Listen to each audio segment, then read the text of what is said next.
And so why don't we jump right in with open dialogue discussion? So we'll just start with a very broad, open-ended question and say, in the words of Marvin Gaye from 1980, what's going on?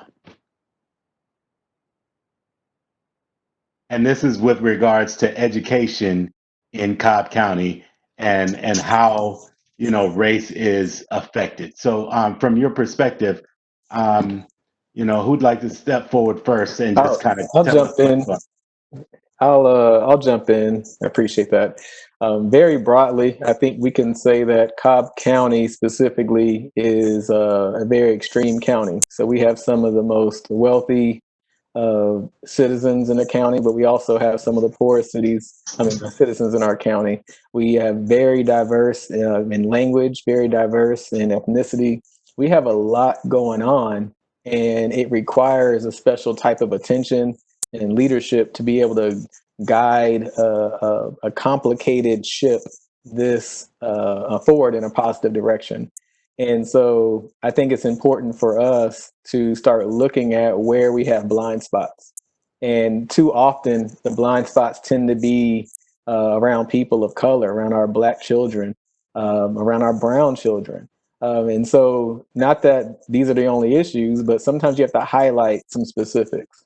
Just like if we talk about Black Lives Matter, it's not an indication that other lives don't matter. It's just that right now, we're specifying the need to focus on Black lives because there is an issue there. And for that same reason, we have to have that conversation in education about those that are for our Black boys, our Black girls, and our brown boys and our brown girls. We have unique issues going on. So I just want to open it up that way. So it's complicated, and it takes a certain type of training, leadership, a little bit of humility. Us as panelists, we don't have all the answers, but we may have some answers that you don't. And we have to start listening to each other, working together. But we can't work together if we're not truly listening and willing to bend. Because Cobb has a history, just like anything else. We have a context. Cobb didn't become Cobb County just overnight. It's a long, complicated history. I grew up in Atlanta public schools. Little known fact: David Banks, one of our oldest board members in Northeast Cobb, we went to the same school. He graduated from Southwest High School. That was my middle school. And I didn't realize it until I saw his ring, his high school graduation ring that he still wears to this day. I said, I recognize that wolf. I'm a Southwest wolf. We went to the same school. But his story is a story of, let's see, white flight. Let's move from Atlanta. Let's move to Cobb County. His story is very different than my story, growing up in Southwest Atlanta in the 90s. So I just want to throw it out there that we have to acknowledge that we have wildly different experiences, and this is what Cobb County is made of. What are we going to do about it? Thanks, Dr. Howard.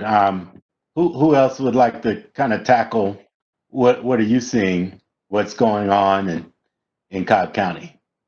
I wanted to add, Dr. Howard mentioned the word history, and we are a product of history, like every other institution, and so that's that systemic part of systemic racism that we're hearing about so much lately. So when you do think, and this comes up a lot about our teachers and teacher diversity and why aren't there more teachers of color in my child's school, it's not necessarily that the county isn't showing up to job fairs. I mean, we go to HBCUs, we recruit from a variety of places, but you have to think back and you have to learn the history of it and why there are fewer teachers of color to this day. So one thing that happened was that after Brown versus Board of Education, we integrated students. We were supposed to. Of course, even Cobb County didn't do that until years later, but there was no integration of teachers. So you have kids being integrated into white schools, and those white families saying, well, I don't want a Black teacher. And so all of these Black teachers who were amazing educators had no jobs. And then what happens? Well, their kids don't become teachers because my mom and dad weren't teachers. And then fast forward to modern day policies today where college is so unaffordable for most people, and that disproportionately is going to affect students of color. So if you can't finish college. If you start and can't finish, and you never even go, you're certainly not going to be able to become a teacher. So we have all of these things working together to make it so that when you show up to school, you're often saying, why don't the teachers look like the kids? And that is why we are calling on our district to think, again, outside of the box, but it really isn't so outside of the box. When you have a situation like that, what can you do to rectify it? And there are ideas out there, and these are discussions that are happening all around the country. So we're just asking our school district to, not just turn their head to it, but actually find ways to correct some of the things that have been done for decades. Some of the biggest things that I would say is we as citizens in this community, we as civic leaders within our variety of organizations that we represent, or even us as parents, and you pay sales tax, go on a Food Depot. We need to demand more of our elected officials. The citizens are in charge of the school board. The school board is in charge of the superintendent, and the superintendent runs operations.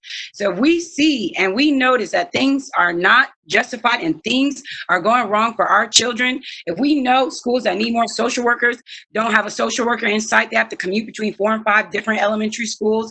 If we know there's no Black counselors in a certain area, there needs to be some targeted work, and parents and community members and business owners and us as in my organizations that I represent, we need to demand that change from our elected officials.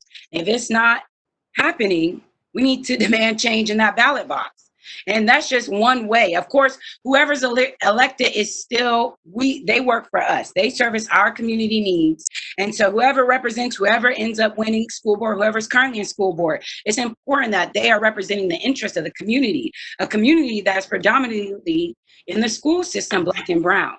So if we're not doing right and we are pushing inequity, if we are allowing racism, if we are not providing resources for those schools with the most need, then we need to do our part as community members on this call and throughout Cobb County, whether you just coming here to do work or whether you live here, pay taxes here, to step up and make our voices heard. And that's not to say we haven't been making our voices heard. There have been students, I go to school board meetings, my sorority, we go to school board meetings. My sorority contributes through our foundation over $30,000 annually in scholarships to both Marietta City and Cobb County school students. And we've been recognized by both districts. And so us, using the power that we have amassed over a number of years and using the political capital that we have and the voting power and the money power and the people power to really demand change of our elected officials, regardless who's in office. But we can also, we're in a very pivotal time where we can truly get some people in office who believe in equity. Because I see a lot of stuff in the chat box, and even within our sorority, we had a meeting. Some of their students have never had a Black teacher, K through 12. My personal experience, and no, I didn't graduate from Cobb County schools, K through 12 Marietta City schools. The K-12, I've only had one only one core subject teacher that was Black, and that was in first grade. So here I am going through the IB program, and yes, I've had a lot of benefits, but I also come from a certain level of privilege where I can navigate certain systems, and we can't assume that. We have students that come to our daycare, they're calling us asking, can we get a laptop? Since our center is closed, they don't have access to resources, they don't have access to Wi-Fi. It's just so many inequities, but us, as I'm speaking for me, Camille Jones, part of my family business, me as a member of the organizations I'm in, we have to demand change. And that's on everyone listening on the call, not just the panelists. And what's going on in the schools is that there's a lack of training for teachers to educate our students. So the systematic racism goes on in classes every day, in the seats that you send your kids to every day. And some teachers want to change, but some teachers don't. So you, as everyone who's listening on the call, you have the power to say, hey, what resources are you teaching that represent my children? What are you doing in the classroom to teach the whole history and not just the skeleton that we're given in the standards? What are you doing to make sure that my child is seen? How is your dress code? How is your discipline policy inclusive, instead of looking at my children as though that they're a threat to you? You have the power. Everyone has the power. And that's another level of systematic racism that needs to be changed. And that is training and recruiting and make sure that our teachers are prepared to teach our students, having trauma-informed training, having cultural relevant training, having your lessons include everyone, looking at these standardized tests to make sure that they represent, or they're a great representation of all people that they're testing. That's it. All right, thank you so much, panelists, for sharing. So the next question, and feel free to jump in, is how have you seen or experienced systemic or institutional racism in Cobb County schools? And this could be from leadership, this could be as a student, as an educator. What has that looked like for you in your experience? So I'll talk as a parent and then quickly as a board member. Those are my experiences. So, I'll just say that, we've had very different experiences, my older son and my younger son, because my older son had a Black teacher at the elementary level who ended up looping. And so in the most formative years, I think for him, 4th and 5th grade, he had a Black teacher who ended up going to another school. So we see that a lot where, if you're not in a place where you feel like it is a comfortable environment for you, you don't stay. And so here we are 4 grade levels later with my younger son, and I don't know who he'll have for 5th grade, but he will have never had a Black teacher until he goes to middle school. And Campbell Middle, I know the staff there is just, it's so widely diverse, especially coming from the elementary level. And so, I've had these discussions with my child's principal, just, parent to principal, and certainly as a board member now as well. But we have to have these conversations because it's not enough even to have the teachers there to finally be able to recruit them. We have to retain teachers. And I've worked in a school where I was one of 3. And the passive, I would have teachers ask me who I worked for because they just assumed I was a paraprofessional when I first got there because there were 3 Black teachers. I was the 3rd. So those are the things that you deal with. And so what can we do? How can we make sure that teachers feel welcome even when they do get there and they're just one of a few? Because that's another layer of challenge that comes with the job. And we know teaching already is very challenging. I'll say as a board member, there have certainly been things that happened in the last 18 months that, when I try to describe systemic racism to my colleagues, like these are the things that I bring up. And, when board member comments end, that is censorship of board members, Black board members, and, things with leadership and being excluded. And this is a narrative that the very first Black person on the Cobb board dealt with back in 1992. She accused her colleagues of meeting without her and all things. And I've been sharing that story because here we are 27 plus years later, and, we have very similar tales. And so, a lot has changed, but then nothing really has changed. So we certainly feel it as board members. I do understand, of course, we have students and staff who, this is their everyday reality. Yeah, I'll jump in as well. I think also just along with this question, because we have to really start identifying and try to define racism. And too often, especially for non-Black people, they think racism is some type of terrible slur, right? But the idea of just using it in a way to describe an idea or describe something that is done maybe helps free us from this idea that it's some terrible slur. And if you say it, now the conversation is about intrinsic moral value of the person. And that's where we get all messed up. If we're trying to talk about racism, the conversation just stops because it's automatically a defense mechanism for a whole lot of people who are in leadership roles in Cobb. And so I'm calling, and I know many of you are doing the same, calling for all of us, especially the leaders in Cobb County schools, to move away from this idea of just being colorblind. I don't see color, everything that we do, we say, well, all kids, all this, we pretty much are the all lives matter against the Black Lives Matter narratives. Like that's what we do in Cobb. We all lives matter everything. So if we want to highlight some specifics when it comes to race, it's like clockwork. It's always about, what about everybody else? What about this? What about that? So we're trying to get something very basic, just discuss race. That's where we are right now, where so many districts all around the metro area, and not just areas that are majority Black or brown. We're talking about Forsyth County and just some places in really rural Georgia and suburban areas, urban areas, talking about equity, talking about race, and we won't utter the word publicly. And that's disheartening. And you know that there's a problem when you go school after school after school and educators kind of look at you like, kind of whispering, thank you for bringing it up. Thank you for bringing that up. Why is it a whisper? Why is it this taboo subject? And so that is a part of systemic racism, but it's not what people like to think of when they think of racism. Everyone wants to get up in arms about somebody used the N-word, or somebody said a slur, or somebody wrote this thing, and everyone's up in arms. That's what gets all the attention. But the really dangerous part is ignoring, not seeing race at all, which means that we allow our context, our historical context, and all the devastating legacy of racism continue to infect us without addressing it.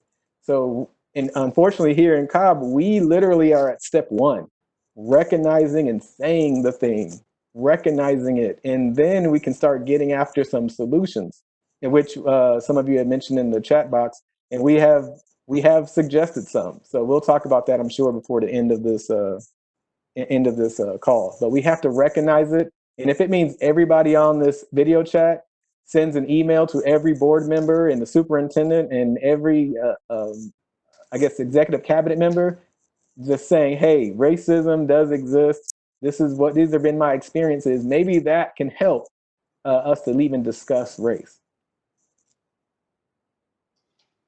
Even thinking about why and how it's so taboo to discuss racism and systemic racism in Cobb County and throughout Marietta and throughout the United States of America, part of it is we have to be aware, especially those who become into elected leadership, that it was already in place before you were there. So whether you are overtly racist or you are, have biases that you've been raised with and brought up, you have to be comfortable and confident enough to be challenged on those. And I'm even thinking about when my family moved from California. So we came to Georgia from California, and I started kindergarten here in Georgia. I remember my mom went to the principal on the day of kindergarten registration, was like, excuse me, you need to take this flag down. It is incredibly racist, it is incredibly insensitive, and my child will not go to this elementary school. And the principal, and mind you, this is in Marietta, so this is at Lockheed Elementary, the principal said, ma'am, I completely agree with you, but that's the state flag of Georgia. And to this day, the state flag of Georgia still has some remnants of the Confederate flag. So we have to think racism and systemic racism is so pervasive in our community beyond even just what's in the textbooks. It's in the building structures. What architects are we building? Are these the same architects that perhaps in a middle school I taught at in Atlanta, the architect that built the middle school I was in was also commissioned to build prisons.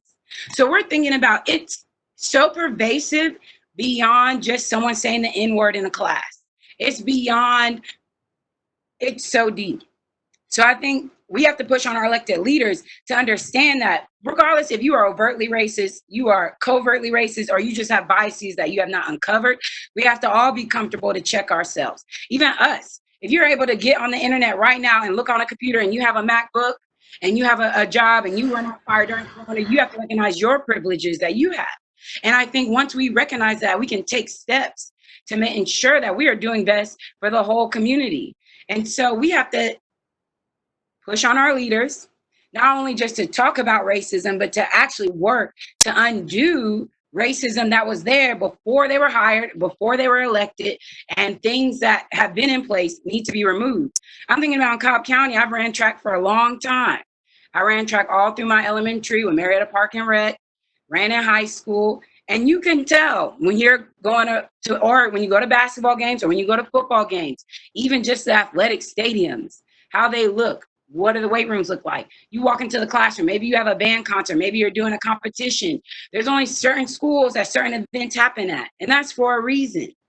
And so thinking about even the literal structures of the buildings, and when you drive by the curb appeal and what resources are inside the school for those students to access, in addition to what do the teachers look like? What do the counselors look like? What do the administration look like? What do their school board look like? And are they being advocates for the community that they serve?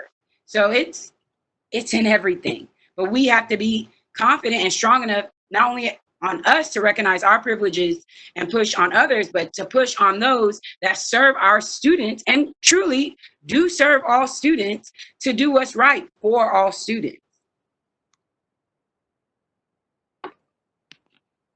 All right. Thank you so much for sharing, panelists. Definitely agree. So the next question, we're going to gear into now the action piece, right? So what does Cobb County need to do? So now hearing all these concerns, what do they need to do? Well, I'll go first. First, I like to say it's not a they, it's a us. I'm a resident of Cobb County. I pay taxes. Like I said, I grew up in Marietta, K-12, Marietta City Schools. Now I'm in Austell. Now I have Austell, Cobb County taxes. Okay. So it's on me to make sure that I'm doing what I need to do, even though I may not have a child, but I do have businesses in this community, and I'm a citizen of this community, that I'm advocating for the needs of everyone. So beyond what do I need to push on the superintendent to recognize and say and do, and what do I need to push on school board members to do? But I need to make sure that I'm at school board meetings hollering at folks, or emailing, or talking to foundations that support certain organizations, or talking to the booster club for the football team to, and figure out where these connections are and who the power players are to push for greater equity.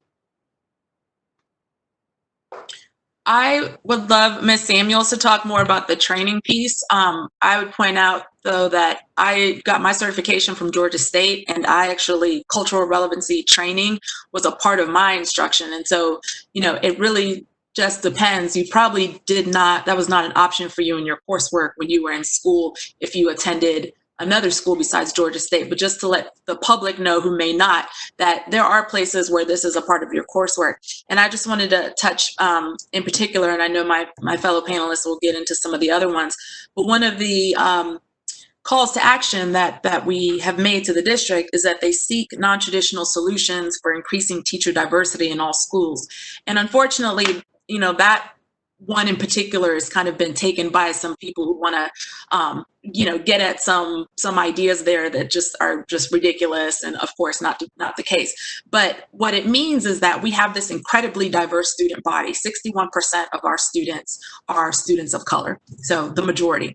And so how can we tap into this great, beautiful, diverse student body that we have, and, even encourage and support and have programs that help students to become teachers, which is going to be something that we need ultimately anyway, as baby boomer teachers retire, and people just aren't going into teaching like that anymore. We have so many issues that are going to be coming down the pipeline with just being able to recruit teachers and retain them. There's that word retain again. And so how can we do that with our students? So that's one thing. And then the other is that, and these are, again, programs that are happening in different parts around the country. Anyone in education should be familiar with these solutions, these issues. These are the discussions that any educator should be having. But also, we have also a very diverse population when it comes to our paraprofessionals oftentimes. And a lot of paraprofessionals also have college degrees, but they may not have a teaching certificate. So how can a school district help support a paraprofessional who's interested in being a teacher?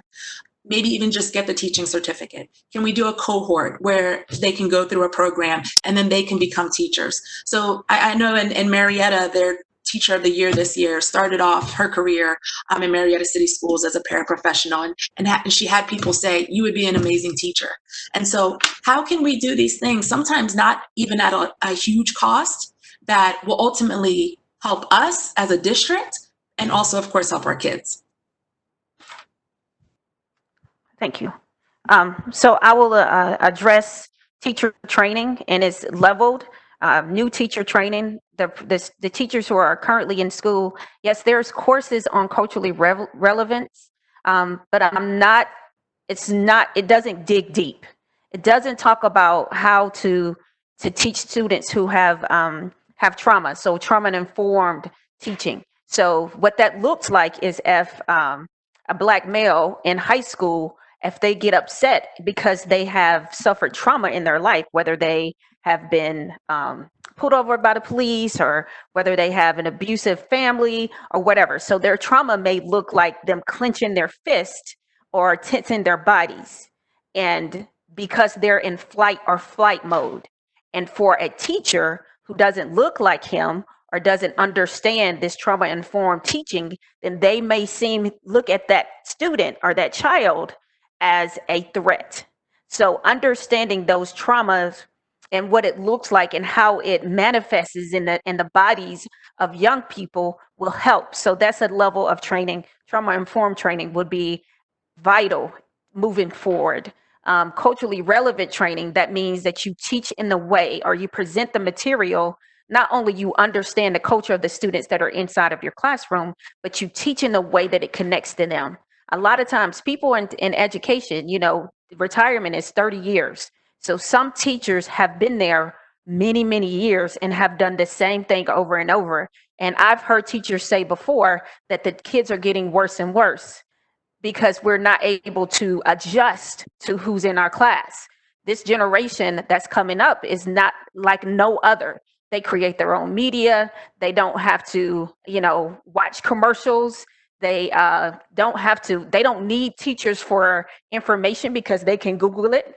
What they need is to understand the skills that they need in order to be successful adults. So if you're not willing to do that, if you're not willing to shape your pedagogy, if you're not willing to change your practices in order to do that, then it's going to be some conflict in the classroom. Also, if you're not able to have those courageous conversations, if you want to be in your classroom, because that is a safe space for a teacher, I've heard, and I've said it myself, that I just want to close my door and teach the kids who are in front of me and love on the kids that are in front of me. Because what happens outside or even confronting another teacher about how their practices or how they interact and how they the relationships that they build with the students, which is vitally important, or that they come to the school thinking, especially those new teachers, if you're a person, if you teach children of color and you're not, if you're a white teacher and you go to a Title I school, you're ill-equipped to deal with those students. You may have the God mentality. You may think within yourself that I'm going to be the teacher that saves these students. But the students don't need to be saved. They need to be educated. They need to be able to learn. And we operate under the assumption, and I know for a fact that students want to learn. They want to learn. Everybody wants to learn. And if you don't have culturally responsive training, if you don't have trauma-informed training, if you don't know what you're getting into from a pre-service teacher to wherever the demographic you're learning or you're teaching, and if you don't have the resources available to you. If you have the desire, because in the comments it says that you're going to get burned out. There's a lot of burned out. There's a lot of burnout. You put your heart and your soul into what you do.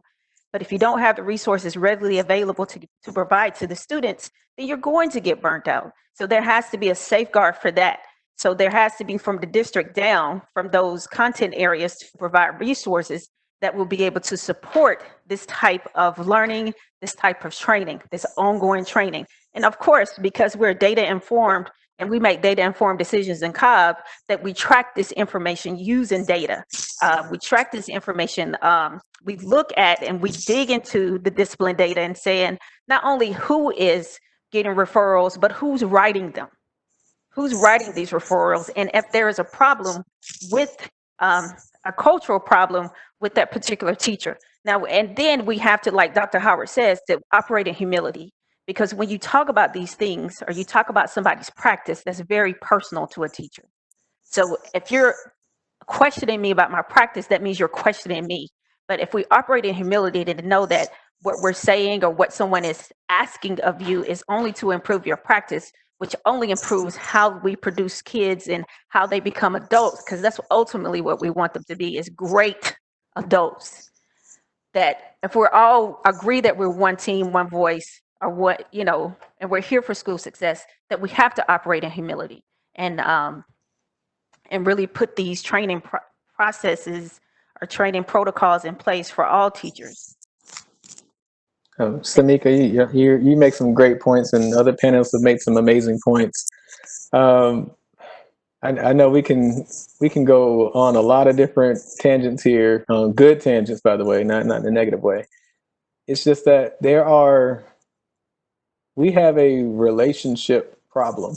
At the end of the day, underneath all of this, there is a relationship between this parent-child education system, which involves the teacher, administration, and all the other people who are making decisions.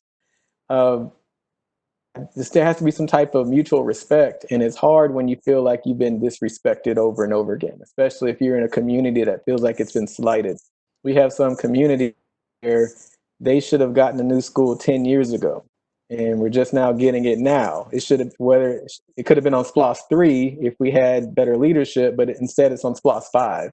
Or if it's on 4, why is one project getting a green light at the beginning of the SPLOS project and another getting a green light at the very end of the kind of stuff that happens, and it's demoralizing. And it's hard work. So the teachers get burned out. And frankly, I'm sure those that are listening in as parents and as community members, you get burned out. Like, we're fighting everything. You got to fight at work. You got to fight at the school. You got to fight, you got your parent situation. You got your sibling situation. You got cousins. On every front, and that's what makes systemic racism so difficult. It just wears you out and tries to beat you down. But I think that we are at a point right now where significant cultural change can happen through a couple of key things that have been mentioned. That's through the vote, because that automatically means that you can put pressure as a school board member.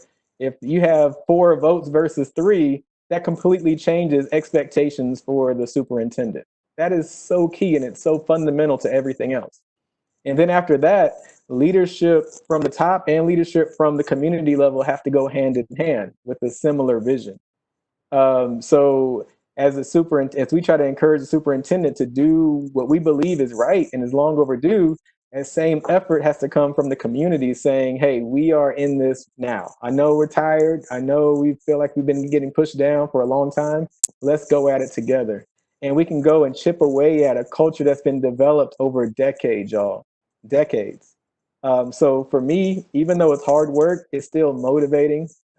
We need to do it now. There's a sense of urgency. When we implement a program, if we wait another year, that's a whole cohort of students that don't get that program. So we have to move with a sense of urgency. So the training that was mentioned, we're talking about every single Cobb County employee. Let's not minimize that. If we're the largest employer in the county, what kind of effect do you think that can have on changing an entire culture, not just of the schools, but changing the culture of an entire county? And being the second largest county in the state of Georgia, what kind of would that have on the entire state? We have that power. So literally, when it comes to action items, if folks are listening right now saying, this is great, we can talk about this, well, what I'm going to do, well, please write an email right now. You can do it while you're on your phone listening to this. Send an email to the superintendent, to every single board member. It's right there on the website. You can send an email saying, hey, I live in Cobb County. I fully support training every single employee about cultural competency and bias, implicit and conscious bias. We have to do these things. It doesn't have to be so well researched that you have all these facts and documents to back it up. No, just send a paragraph. Speak from the heart. It matters. If you fill up emails, guess what? You can't be ignored. And that's what's starting to happen right now. We have to be where we cannot be ignored. And we have that power to do it right now. If we want every employee to be trained, we can make that happen now. So it just takes all of us to push. I've recommended it to be on the school board agenda in July. If I get any pushback at all, guess what? There should be thousands of people saying, how come it's not on the agenda? A school board member wanted it and was seconded by another school board member. What's the problem?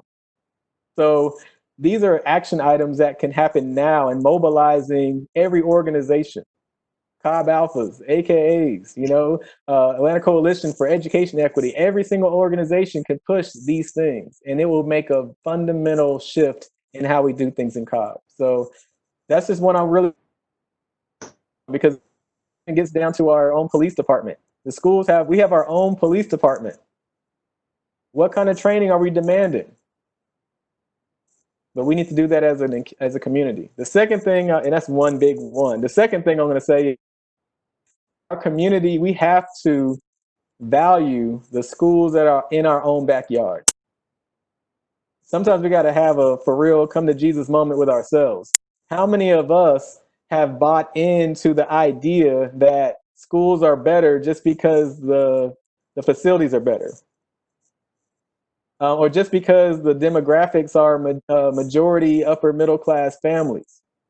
Some of us have our own issues where we don't want to be around kids where there's too many kids who are below the poverty line, or too many kids coming from. We got to deal with our own mess as well. And that's hard, but it's true. It can't always be a finger point at the leaders, because the leaders is huge, but yes, we have to do our part as well. So that's my challenge to me and for everybody else on this call. All right, thank you all so much. So we're going to move into audience question and answer because there are quite a few questions before we get into rapid fire, just so that we learn a bit more about the structure. So the first question came from Yolanda McGee, and it says, as a retired educator, I want to know how we can get more diversity in these schools, from the administrators to the counselors. Some students never see or encounter a Black or brown face beginning in kindergarten all the way to 12th grade. So how would you respond to that? I think we brought up some ideas for that, but I would just point out with the administration that if you don't have a diverse teacher staff, then you probably will see that, right, with administrators, because that is a pipeline that we have set up in the county, and most school districts do, where we have programs so that we are cultivating leadership amongst our teaching staff. So, it's only going to reflect that. So that's certainly something that we are thinking about and is a priority to us. And I say us as Dr. Howard and myself, and that's why it's one of the demands, because this is, single-handedly just something that can make a difference tomorrow if we actually make it a priority. And there are districts all around that are doing this work. And I would give an example of Forsyth County, which, if you are of a certain age, you probably remember Oprah having her show there, where Forsyth County, they were on the show because they didn't want Black people in their county. They are now winning awards for diversity, inclusion, and equity. Their school board is, and their district, because they have such a large South Asian population. And so they're thinking about all these things, and they're actually doing some good work. So it's out there, and there are places having success with it, but you first have to acknowledge that this is important. What happens is when we bring up these issues, and other people do, the Stronger Together, and I know the NAACP, when they have their event every August, these kinds of points come up, and the what has been the retort is that we hire the best. And so we have to now get into this discussion where we have to explain, well, we're not saying that you don't, because to diversify your staff and to find ways to do that outside of just the status quo doesn't mean that you are hiring anything less than the best. So there's a lot of education that needs to happen here, but we've got to have a board that prioritizes this, and also can help the superintendent understand why this is so important, particularly as people who experience this as Black people. So cool. So at the current moment, are there specific initiatives to address this? That was another question. Or not as of yet? Well, not right now, but it's in our letter. So if people don't know, Dr. Howard and myself wrote a letter that was a call to action for the superintendent. What's on the agenda for our board meeting is a resolution condemning racism that's being written by Mr. Scamahorn.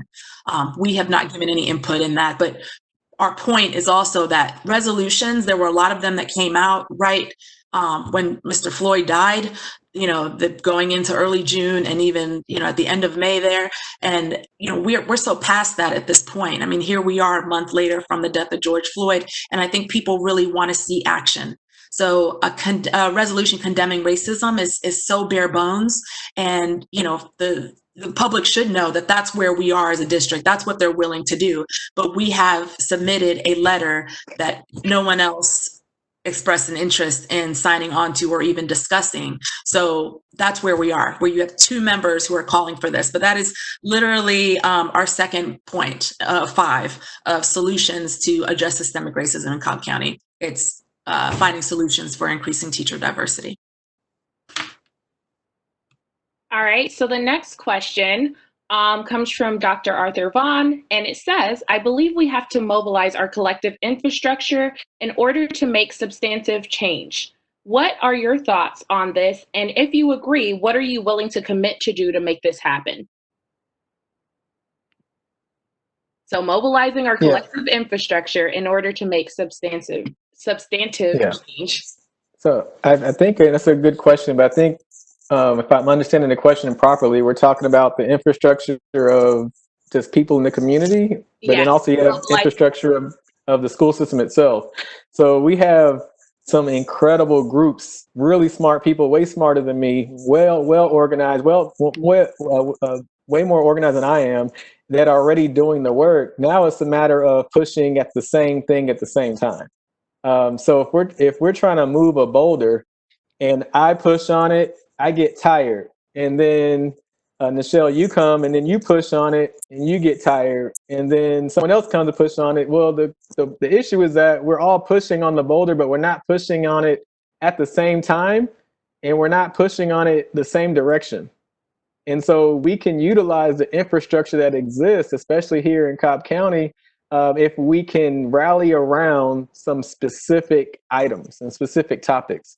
And that's why you probably hear us reiterating over and over again about training for all employees, not just new employees, not just one time to check a box. Across the board, all employees, including the board, including the superintendent.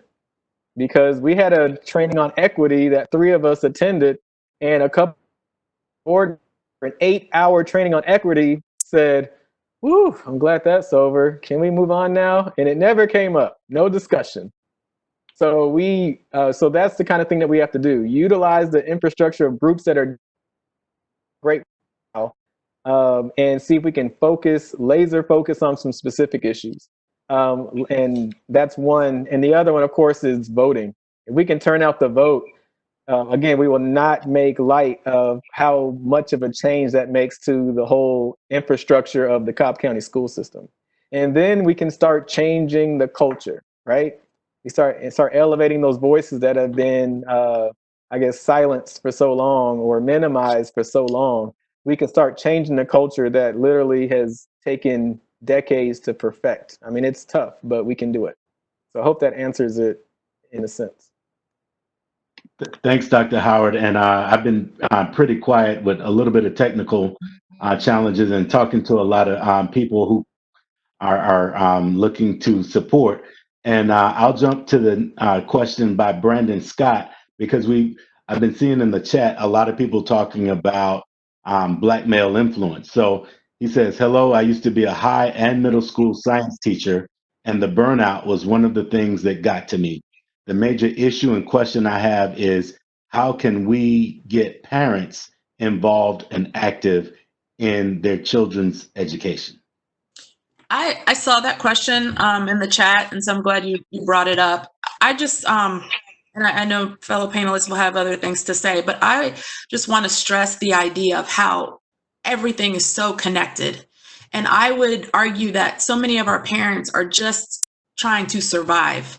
And so when we think about, parent involvement and all of these things, is that in itself a racist idea, right? Of what it means to be involved. If I am sending my kid to school and, that's what I can do. And I think I'm doing everything I need to do. But I want to talk about this in a way that we look at the issues that are going on in this country. the lack of policies, the lack of health care, the lack of universal child care from ages 0 to 5, where these are the most important years of a child's life, the income that people make or lack thereof. All of these things are connected, and it shows up in our schools in a lot of different ways. And I would argue that it does show itself as well when we consider what it means to be an active parent, and I don't want us to put all that on parents who are, again, trying to survive in a country that doesn't want them to. So I think, as we just get better as a nation, as we have leaders that actually care about these things, I think that, a lot of this stuff will figure itself out. But if I have a parent who, she doesn't know how she's going to feed her kids and then school's not in, then what am I expecting her to be a room mom? Probably not. Definitely agree. And next question, I'm going to combine two of them because they go together pretty well. And it says, so if we think about the systems in schools where the racial disparities are blatant, so either discipline, for example, what interventions are we as the community pushing for to begin dismantling and reshaping these systems? And the second question that goes with this is there a mechanism for identifying where leadership has failed the Black Cobb community? I'll take this one. Would you peel back the discipline data? You don't see blatant. You know what I mean? It's not. It's alarming, and the discipline is reported in such a way that it does not. If you peel back one more layer, then you'll see some issues, some underlying issues. If you look at our district overall, then it seems, so one could argue against systematic racism. So if it were blatant, then some of the changes that have happened of late would not have happened. But if you pull back the curtain, then you'll be able to see, hey, well, maybe there is some things that we can do to improve this practice, or some policies that we can possibly change in our discipline matrix that could improve the life of the people who we serve inside of the building. Okay. I think that's for discipline. I forgot the other question. I'm sorry. Just how to identify where leadership has failed Black Cobb community. And that goes back to being involved. And I like what Mr. Hutchins said about the engagement and what that looks like. So look at involvement, or parents being involved as a community involvement.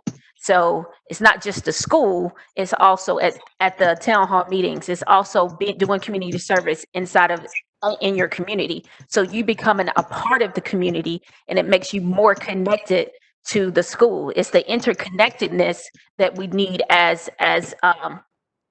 families. I remember my mother, when I was going to school, she literally thought, like, I send you to school to learn, and it was a disconnection between the school and my community. If we could look at, or we can reimagine what that looks like as far as our schools are our community. So we need to be involved not only in the schools, but also in the community, and hold your teachers and your administrators accountable. And I saw one comment in the text, like, when something goes bad, that's when the parents are up there.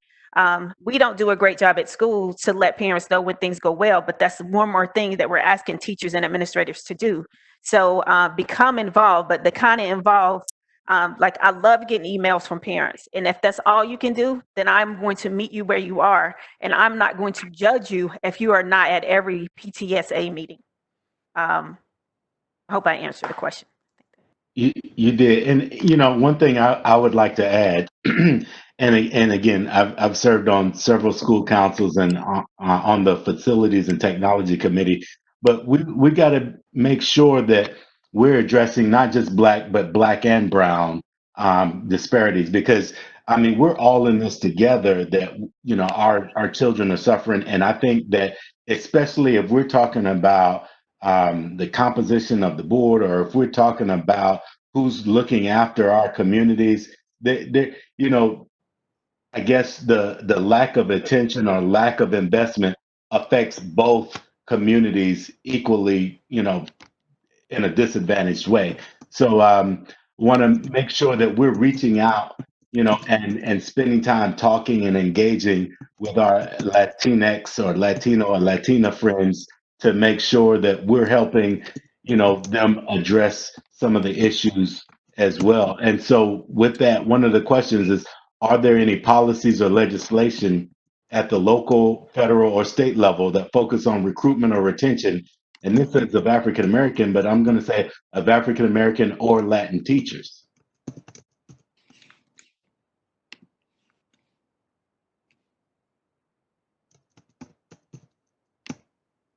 And that question is from Justin Subada. Okay, I'll just say that when it comes to policies that are more state related or through the county, sometimes that takes things, just the basic concept of coordination and collaboration. So if you look at our county commissioners who make a lot of the key decisions for Cobb County, and then you look at our relationship, their relationship, the Cobb County School District, it's baffling. We had this conversation a few months ago. We said, should we, as the Cobb County School Board and District, formalize a more consistent between the Board of Commissioners so that we can work smarter, not harder, on different issues that are common, that are common across the board. And literally the idea of us even communicating in a more formalized manner was voted down by the board. So if it's voted down by the board, the superintendent is not going to move forward with anything other than status quo. We talk to the county commissioners when we have to, right? When it comes to land and legal issues and all of that, but not to be more proactive in addressing things such as our teacher pipeline and things of that nature. And the same thing happens when it comes to our relationship with our representatives, our state senators and state representatives that go down to the Georgia Capitol each year. We have legislative priorities, but there are some issues and some topics that we will not touch publicly. And that's because we don't have a board that can agree to address these type of issues. Let me put it in perspective. We have leaders in Cobb County School District, especially on the board side, who really haven't bought into the idea that we should be feeding kids who are hungry. So that's what we're talking about. We have leaders who are making important decisions who don't even understand of why do we even need all these support systems, because really they should be their parents. We just need better parenting at home. So why do we need all this support stuff anyway? So here I may be one board member saying we need to significantly increase the number of counselors and social workers at our schools so that our teachers can be focused on teaching. And, that's if I'm saying that, but I'm met with other voices that are saying they should be doing that at home. That's not a good use of taxpayer money.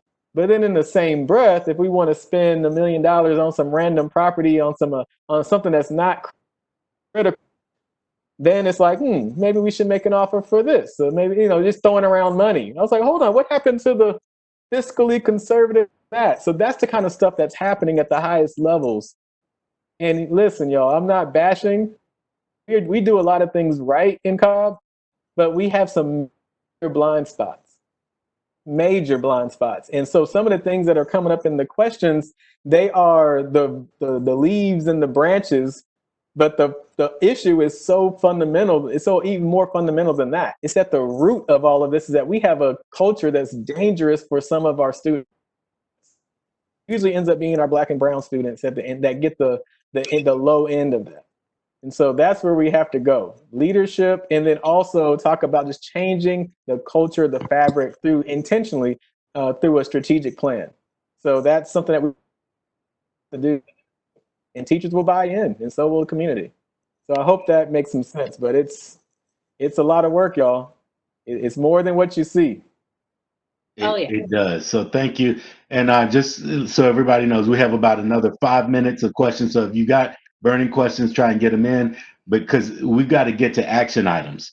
It's been great having a good discussion, but we want to leave with clear action items that everybody on this call can take, and you can reach out to your networks, because we know everybody's here is a person of influence. We want to reach out to the networks and affect change. So we'll take a couple more questions, and then we're going to talk action items. and then wrap up and by the top of the hour. So Nichelle. All right.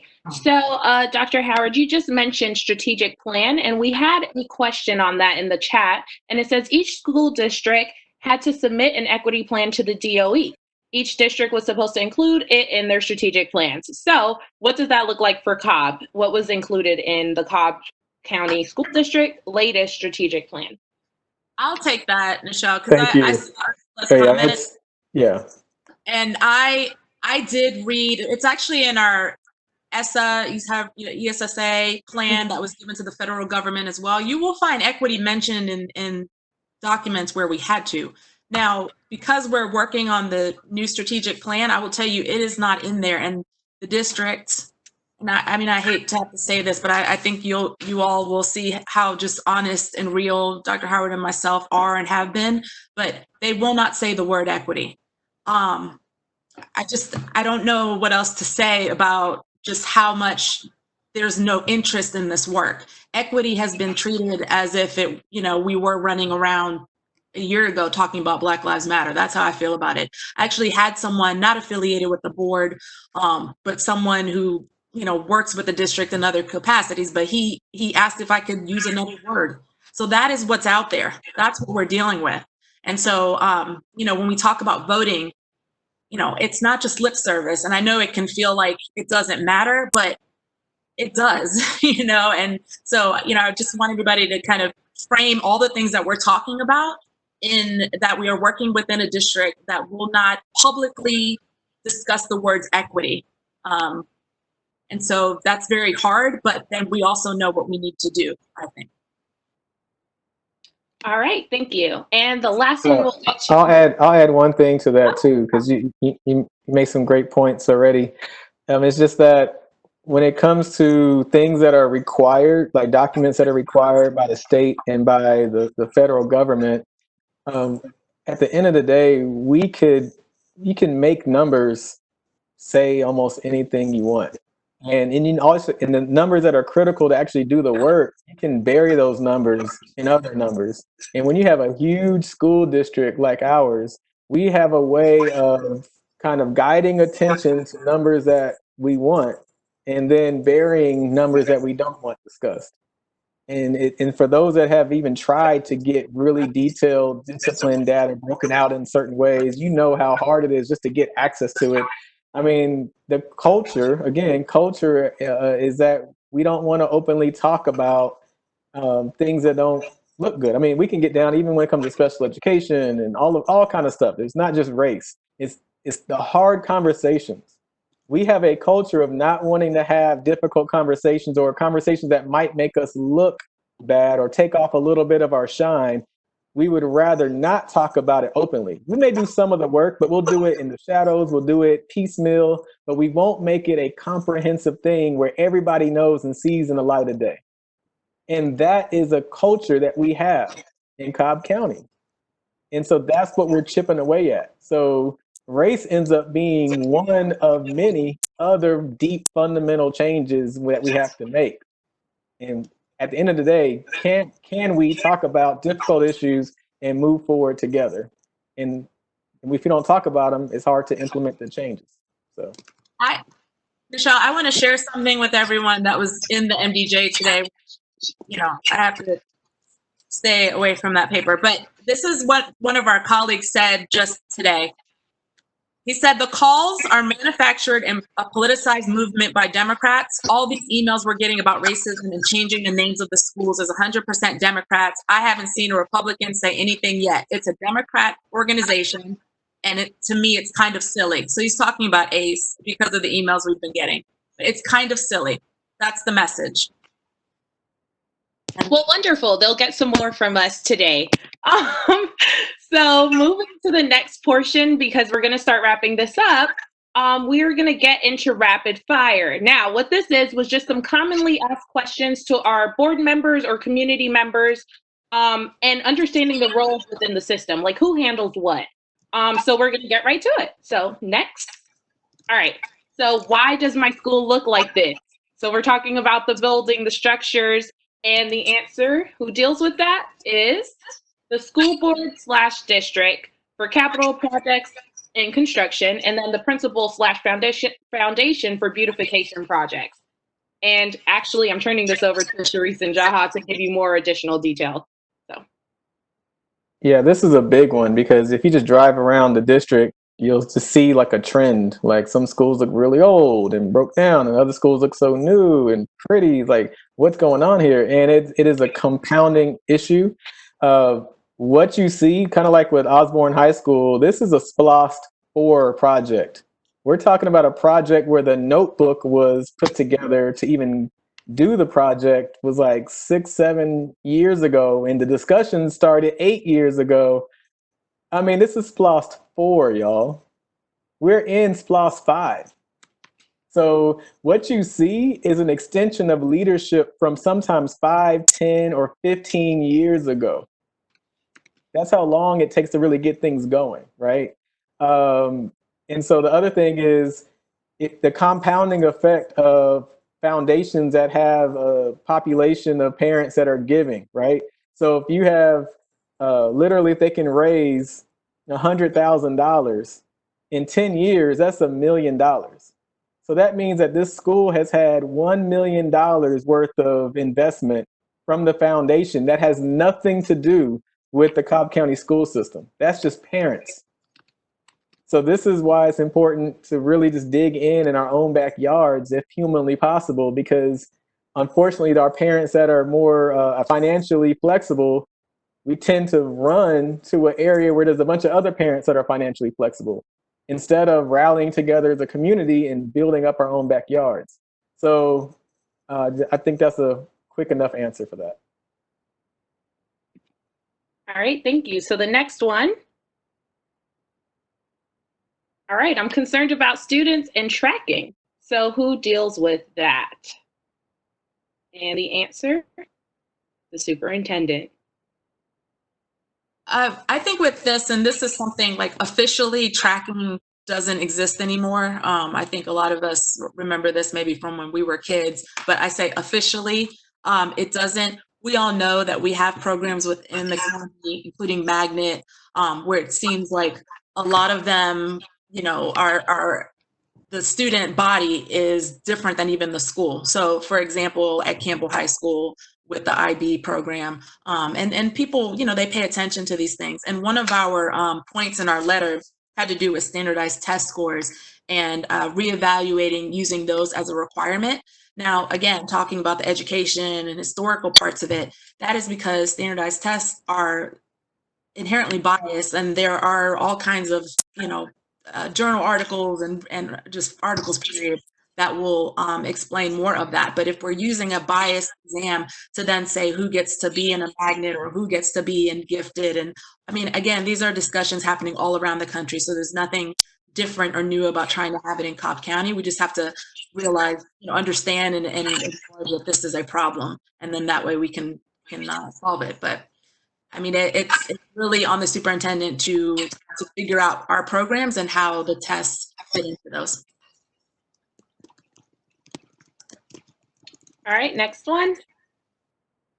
Question, why isn't there more teacher diversity? And I feel like we went over this like 50 million times. So just a quick recap, principals need to hire and retain. Superintendent needs to set up teacher pipeline programs. All right, moving to the next. May I say something, please, about that? I see we do only have a few minutes left, and a lot of almost everything that has been asked about is addressed in our demand. So I saw the invitation to share it, and I would just like to share a little bit of context before I do so. My name is Jillian Ford, and I am a co-leader of Stronger Together, which is a community group. It was founded by some students in Cobb County, some parents in Cobb County, and some community members, of which I am one. And we've been working together for the last 2 years on pushing back against the racist violence in Cobb County schools.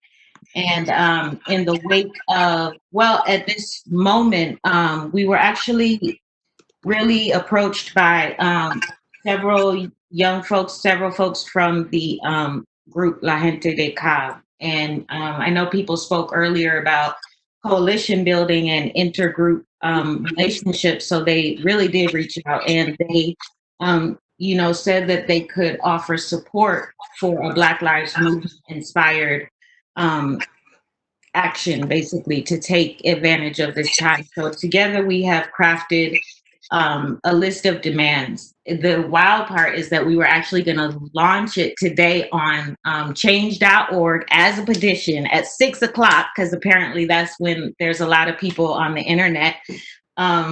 But we thought we should come to this meeting first. So look at that. So we do hope that this is that this addresses a lot of what you all have talked about. Of course, there can be more conversation about it. So with that, I share this. I just shared the link. It's a Google document that I think you should be able to see if you click on that there. So yeah, I see some people coming to join it. You could read that to yourself. Perfect. And we can I posted the email addresses to all the school board members and superintendent. You can go ahead and use this, tailor it to fit your needs, probably keep the demands the same, and use that also as an actionable piece. And I saw someone post that they already sent out their emails while being on here and invited 5 other people to do the same. So we encourage you to do that. And since we're wrapping up really quickly, we're just going to get through this super quick. So who makes the discipline decisions? All right, the answer. So all the discipline questions that we got tonight, school district develops the code of conduct and the school-based personnel make the judgment call to apply it. So that's why we see some of those disparities in the application piece. And we're going to just move. There's like 2 more. Who polices Cobb? That was mentioned tonight. Cobb County Schools has its own police department and ultimately reports to the superintendent. And the last one, I think, I'm worried about the digital divide as we go back to school with COVID-19. And answer. So the superintendent and his cabinet developed a reopening plan and have tapped into Cobb Schools Foundation to provide 1,000 students with laptops. Does that meet the need of our students? Not at all, because the need is greater than what they're providing. So, and the last one for this time is there are too many tests, and the answer is testing mandates are set by both the state and federal government. So what we do with those test scores is mostly on the district. So that's where that piece comes from, the tests, state and federal. And now we are moving into our call to action. And so one thing that you can do to capture all of those resources, if you want to go into the chat box, put your cursor in there, hit Control A, it'll highlight everything in there. Then Control V, it'll copy it, and then go to a Word document or Notepad or something, and you can paste it, and you'll have all those action links. But here we want to make sure that we leave everybody with tangible actions to take, and not just for you, but for your entire network, because this is how we make a difference. And just like Dr. Howard, brother Dr. Howard said, if one person pushes on a boulder, it's not going anywhere. If one person pushes every 3 minutes and they swap out, it's not going anywhere. But if we're all pushing at the same time, we're going to see change, just like we are around the nation right now. So please go to these links, the ACE online link, and that's going to help get the message to the Cobb County School Board. And also, we'd like you to go to the Survey Monkey, because we need your feedback on this webinar and specific action items that you'd like to see from our school board, from Alpha Phi Alpha, from Alpha Kappa Alpha, and ACE. And then what's the next one? The next call to action? Okay, vote. That's the most important thing. So we got to mobilize the vote, but we know that there are so many committees and so many coalitions out there doing that, but we got to all do our part and make sure that we're connected with those who are launching voter initiatives, and every one of us has a responsibility. In fact, you know, regardless of your political affiliation, and I think the mayoral race here in Smyrna was decided by less than like 70 votes, and we're not even sure if all the votes were counted. So it's so important. And this last mayoral race was one that kind of would have been a new regime after one family kind of was the mayor of Smyrna for 60 years. So it's so important. It didn't change by less than 70 votes. So please vote, get everybody out to vote, and continue to march, continue to hold talking sessions, continue to come to these seminars and webinars and panels. And now's the time to take action. So with that, I'll turn it back over to you, Nichelle, and then we'll wrap up. All right. So I just reposted all the links once again. Please click on them. The email to the Cobb County Board of Education, kind of like school board member Sharice Davis mentioned, we're blowing up their inboxes, and it's okay if they don't like it because they need to take action. So click that link. All you have to do is really just fill in your name, email address, and zip code, and it literally pre-populates and sends them an email directly from you. So you can do that, or the other option is also, like Dr. Ford shared, the Google Doc with a populated letter from Stronger Together. You can also use the email addresses that were posted in the chat. I'll post them again, and you can personalize that as well. So you have options, but the whole idea is please reach out, because we need to put pressure on them for them to take action on our behalf, because that's why we like this. Nichelle, Yeah. Nichelle, just wanted to add also, just to what you just said, it's good to have a variety of different letters. Just speaking of someone, a school board member, looking at their inbox, if it looks like there's all of them have the same subject line, the same starter, what's going to happen is the I guess inclination of a school board member to actually open it and consider reading it will drop if it looks like it's exactly the same as the other 10 that they just got. So please consider mixing it up. So form letters are fantastic for volume, but I can't tell you, if you actually want it read, please consider, gosh, that didn't come out right. If you actually want a higher chance that it can get it read through, please add to that a personalized note. And you don't have to have all the facts and figures and research. Just speak from the heart. It can be 2 sentences, but just that will actually stand out even more when you're adding it to the collection of form letters. So please, that combination is so key. So I'm not saying pick one, I'm saying consider doing both. Thank you. All right. And that is all I have. So back to you, Alonzo, to close us out. So again, we appreciate everybody joining. We appreciate you staying with us for this time. Share this message with your friends. Share this message with your network. We expect that you'll take action and be part of the change that we're talking about today. We've armed you with resources, and please be sure to, do the survey. Please be sure to click the links, sign the petitions. We'd like to thank all of our inspiring panelists. We'd also like to thank the Cobb Alphas. We'd like to thank the AKAs of Rho Zeta Omega, specifically Camille Jones and Nichelle Davis. And we'd like to thank Brother Willie Robinson and James Pippins for hosting this today. And of course, our esteemed brother President Art Fleming for the support in us doing this. And then all the comments and questions and activation today.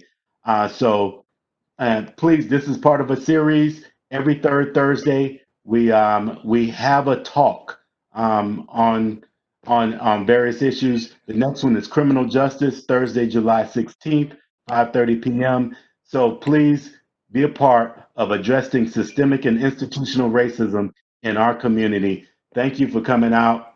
Have a great night. God bless. Thank you all. Have a great night.